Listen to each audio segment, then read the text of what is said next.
All right, everybody, welcome back to Matt Money. Today we have the opportunity to talk to you about a company that's focusing on two very high growth spaces in the market right now. One part of the company is focusing heavily on the FinTech space in high growth areas such as Indonesia, Singapore, and other places in Southeast Asia, as well as focusing on the e-commerce space in places like South America, as well as in the Philippines and other places like that. Today we're talking about Logiq, a company on the OTC markets under ticker symbol LGIQ.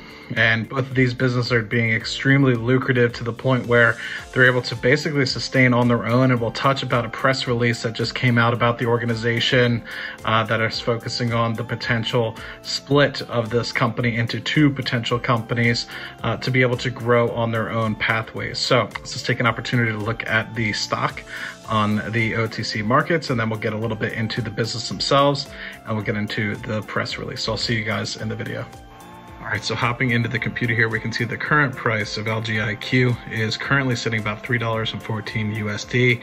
Current market capitalization is just under 65 million USD. This will be important when we talk a little bit about the app Logiq and data Logiq pieces of the business kind of going forward. You can see that the share price has been hitting some sort of floor over the past 5 or 6 days where it started to bounce off and retrace in a positive direction into approximately being up about 40% over the past 4 or 5 days. Hope to be able to see that continue as we progress into some of the news that we'll be discussing later on in this. Relatively low float, around 20 million shares outstanding, and so I think that'll be pertinent when we get into some of the other news discussing the potential split of app Logiq as well as data Logiq going forward. So to discuss just the basic opportunity, and then we'll hop in a little bit more about how Logiq plays into this space.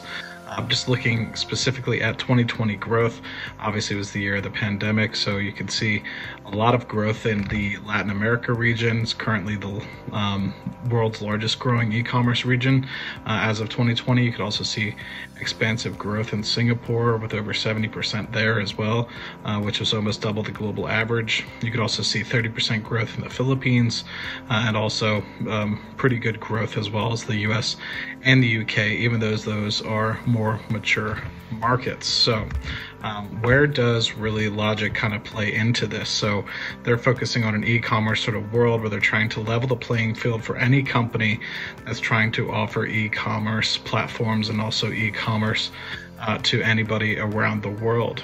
So they're going to be helping to develop superior e-commerce technology for the small to medium-sized business, and also providing them guidance so they can succeed against their competitors of any size, whether that be Amazon or some of the other smaller people like Mercado Libre as well. So highlighting more specifically the highlights of the organization, multiple avenues for growth. As we kind of mentioned, they already have the e-commerce side of the business, but they also have the FinTech side of the business, but they're going to continue to further develop platforms for further intelligence, machine learning capabilities. They've already established and diversified customer base through e-commerce as well as their FinTech space, leveraging small to medium-sized businesses and also Fortune 1000 companies. It also increased their sales and marketing efforts across a wide customer base as well. They also have an experienced management team that has a decent track record of success and value creation in the past. So for a $65 million US company, I just want to highlight specifically the two basic businesses that are within one, which with these two businesses, you could see the potential value creation of potentially splitting those into two separate businesses rather than just having them as LGIQ. So just taking a quick look at data Logiq, this is helping enterprises with e-commerce strategy, marketing, and analytics. So the key things that they're going to be offering are proprietary ads, AI, highly valued first-party big data work, high return on investment and conversion rates for their online marketing campaigns. And then secondarily, the FinTech part of the business, app Logiq, is providing businesses and consumers with logistics, FinTech solutions, mostly focused on app-based ordering, payment, deliver, which is more than 30 minutes faster than some competitors in comparison to when you're looking at something like Jakarta, where they actually recently had a test do where had a competitor being able to deliver something in about 40 minutes, and this was being able to deliver it in just under 15 minutes. So in a city like Jakarta, where it takes about an hour just to go 1 mile, something like this is hugely beneficial to be leveraging, especially if you're looking at other crowded Southeast Asian countries as well. Now, I did want to highlight some of the specific customers and partners that Logiq is utilizing across the world. So if you wanted to take a quick opportunity to pause the video and see what kind of partners they're utilizing, but a few key ones to highlight specifically is Line in Asia, you have Google there obviously in North America, you have Purple there in North America as well, Rex as well in the Indonesian countries and Philippines. And of course, if you want to just pause and look at some of the other ones in there as well, feel free to take that opportunity. All right, so for the last piece that I want to touch on for Logiq, they did come out with a press release specifically stating that the board has approved the separation of AppLogic and DataLogic into two publicly traded companies.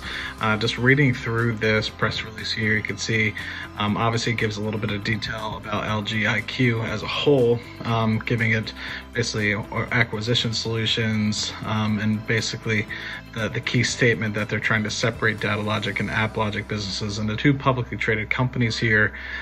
Basically, they're looking at the company's growth strategies and structure, and they determined that the two businesses would be better off standing alone, with DataLogic and AppLogic capitalizing on their respective opportunities in the rapid evolving global e-commerce and FinTech landscapes. Obviously, e-commerce is as one kind of market, as well as the FinTech market being its own market as well.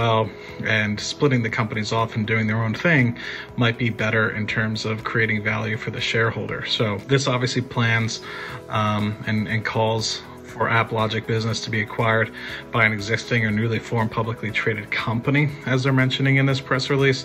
And the AppLogic segment includes multiple e-commerce solutions and announced mobile fintech platforms for micro lending.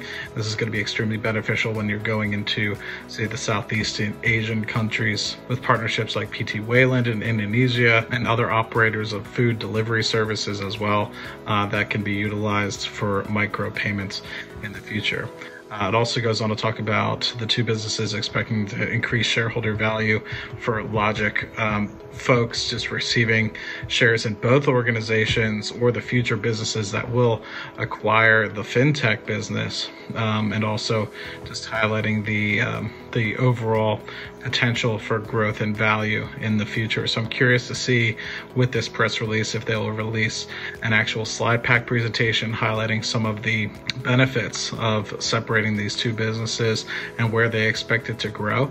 I know that there are a lot of e-commerce and FinTech spaces out there with revenues in the single million digits and million digits that are experiencing huge price to sales multiples. So if you're starting to get $50 to $100 million in revenue and you have price to sales in the 20 or so times range, you start to look anywhere between $500 to $1 billion worth of valuation, which is much larger, $63 million market cap that you have at the moment. So I think that the board is just doing this to increase shareholder value for Logiq as a whole. I think they recognize the two avenues, one being e-commerce, one being FinTech, and both having an opportunity to have their own growth potential in the future. So with that, I think it's really opportunistic to potentially look into the company as a whole, look at its businesses, say together as well as separately, and see what you think. Do your own due diligence and see if it's an opportunity for you to invest in LGIQ. So thanks for the opportunity to look at it with you guys. Leave me a comment in the comment section down below. We'd be more than happy to follow along with you guys in the future about Logiq. Talk to you guys soon.